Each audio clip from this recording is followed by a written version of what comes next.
Assalamualaikum warahmatullahi wabarakatuh. Apa kabar teman-teman semuanya yang sampai saat ini masih setia merawat pinjaman online?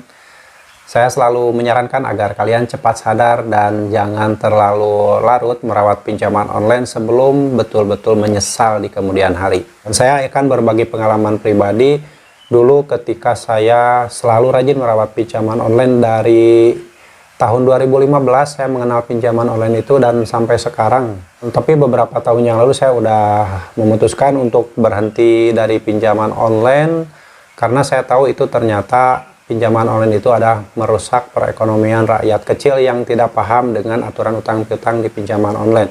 Makanya saya selalu menyampaikan buat teman-teman semuanya yang belum pernah mengenal pinjaman online, yang tidak paham dengan aturan utang piutang yang ada di aplikasi pinjaman online itu, agar kalian jangan coba-coba meminjam uang di pinjaman online karena alasannya kalian tidak paham. Takutnya nanti karena ketidakpahaman tersebut kalian terjerat dalam lingkaran hutang yang tidak mungkin terlunasi. Jadi saya selalu berkali-kali bilang jangan pernah meminjam uang di pinjaman online kalau kalian tidak paham dengan aturan hutang piutangnya. Dan buat teman-teman yang sudah terlanjur meminjam uang di pinjaman online juga jangan terlalu larut merawat pinjol. Kalau terus-terusan merawat pinjol itu sama dengan merawat kesengsaraan. Makanya segera jauhi pinjaman online. Kalau sudah tidak mampu bayar, gagal bayarkan. Kalau misalkan tidak mau diteror, ganti kartu, reset HP kesetelan pabrik, kalian fokus dengan kehidupan sehari-hari. Jangan lagi memikirkan pinjaman online. Itu dengan sendirinya kalian akan terbebas dalam jeratan hutang pinjaman online. Dan kalian akan jauh dari pinjaman online kalau kalian punya niat untuk menjauhkan diri dari pinjaman online. Kalian misalkan ingin jauh dari pinjaman online tapi kalian tetap pinjol, tetap membayar pinjol, merawat pinjol, itu sama aja bohong. Lebih baik dari sekarang kalau memang kalian sudah tidak sanggup bayar, jangan pernah lagi membayar hutang di pinjaman online dengan cara berhutang, apalagi berhutang lagi ke pinjol yang lain. Itu tidak boleh dilakukan. Sebaiknya kalau memang sudah tidak sanggup bayar, gagal bayarkan, dan jangan pernah kalian berusaha untuk membayar dengan bergali lubang atau tutup lubang, atau meminjam lagi ke pinjol yang lain, meminjam lagi ke bank, ke leasing, ke mana. Itu tidak boleh dilakukan. Kalau sudah tidak mampu bayar, stop saja, jangan pernah dibayar. Dan kalau tidak mau diteror, ganti kartu, reset HP kesetelan pabrik. Hanya itu. Jadi kalian tidak usah takut nanti akan didatangi desa lapangan atau bagaimana nantinya, itu jangan dipikirin. Lebih baik yang harus kalian pikirin bagaimana kalian mencari uang, bagaimana kalian mencari rezeki untuk menghidupi kehidupan kalian dan membangun masa depan kalian yang lebih baik. Itu aja yang harus kalian pikirin. Makanya saya selalu bilang berkali-kali untuk menjauhi pinjol itu seperti itu. Dulu saya selalu setia merawat pinjaman online karena berusaha menjadi orang baik, selalu membayar hutang, menjadi nasabah prioritas dari pinjol, menjaga skor kredit agar tetap bagus. Tapi ujung-ujungnya apa? Penyesalan. Karena kan ya namanya pinjol itu kan perlahan-lahan bunganya itu sedikit-sedikit naik. Nanti kan kita semakin terjerat. Terus ada yang sekaligus naiknya. Terus ada data-data kita itu ada saatnya seolah-olah dialihkan ke pihak ketiga, pihak jasa transfer. Dan kalian meminjam misalkan di satu pinjol legal tapi harus bayar ke jasa transfer tersebut. Otomatis kan itu sudah dialihkan data-datanya. Sementara kita tidak pernah meminjam ke perusahaan jasa tersebut. Itulah namanya pinjol itu nggak ada faedahnya lah, intinya nggak ada kebaikannya, justru kebanyakan keburukannya pinjol itu. Itu hanyalah awalnya saja seolah-olah membantu tapi ujung-ujungnya menjerat. Jadi orang-orang yang tidak paham dengan aturan pinjaman online, yang literasinya rendah, itu dijadikan sapi perah oleh pinjol, dimanfaatkan, dijadikan sasaran empuk untuk dimiskinkan.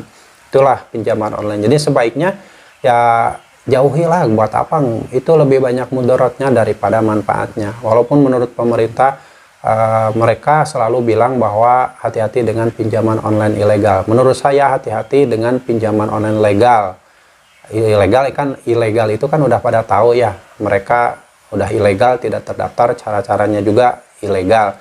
Nah, saran dari saya sebaiknya kalian semua berhati-hati dengan pinjaman online legal.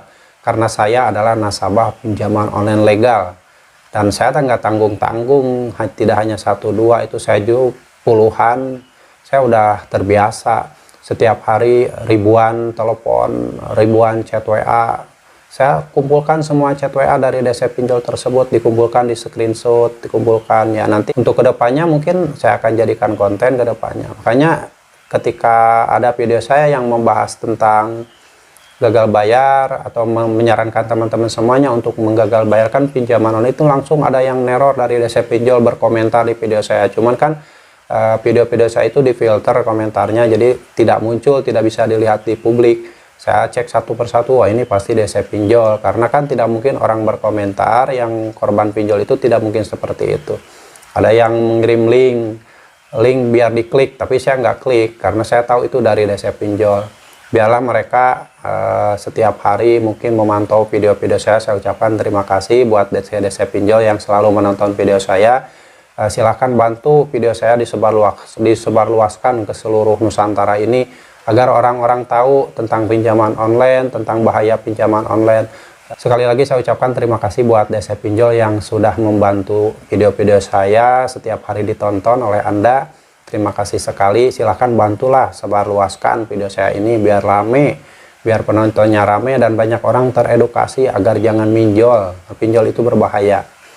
Oke ya, buat teman-teman semuanya yang mungkin sekali lagi saat ini belum pernah mengenal pinjaman online, jangan coba-coba meminjam uang di pinjol. Dan buat yang sudah terlanjur minjol, hati-hati dengan segala penagihan yang dilakukan oleh DC Pinjol. Kalau Anda sudah tidak sanggup bayar, hentikan pembayaran dan jangan gali lubang tutup lubang. Lalu kalau misalkan Anda tidak mau diteror, cabut kartu, ganti kartu, reset HP ke setelan pabrik, dan kalian bisa fokus dengan aktivitas sehari-hari. Jangan lagi ada pikiran-pikiran tentang pinjaman online, lupakan semuanya. Kalian fokus saja mencari rezeki, mencari uang untuk menghidupi kehidupan kalian sendiri, dan mungkin buat yang sudah berkeluarga juga bisa untuk menghidupi keluarga dan membangun masa depan yang lebih baik agar kalian bisa terbebas dari jeratan hutang pinjaman online. Oke, semoga sharing ini bermanfaat, dan buat teman-teman semua yang saat ini mempunyai permasalahan hidup, baik itu dengan pinjaman online, dengan keluarga, dengan segala macam permasalahan hidup, saya doakan semoga Allah segera memberikan solusi terbaik pada Anda, dan Anda diberikan keluasan rezeki, kelapangan rezeki, kemudahan rezeki, dan Anda diberi kesehatan lahir batin, keluarga Anda disehatkan semuanya. Saya doakan semuanya disejahterakan oleh Allah Subhanahu wa Ta'ala. Dan ingat, kalau kalian ingin hidup tenang, tetap kalian berada di tuntunan Allah Subhanahu wa Ta'ala. Dan buat teman-teman, tetap semangat. Jangan sampai takut ketika kalian mulai diteror oleh DC pinjaman online. Segera ganti kartu dan reset HP ke setelan pabrik. Itu akan lebih baik untuk menghentikan semua teror yang dilakukan oleh DC Pinjol. Biarkan DC Pinjol hidupnya resah, jangan sampai kalian yang hidup resah. Sampai jumpa lagi di video saya selanjutnya. Wassalamualaikum warahmatullahi wabarakatuh.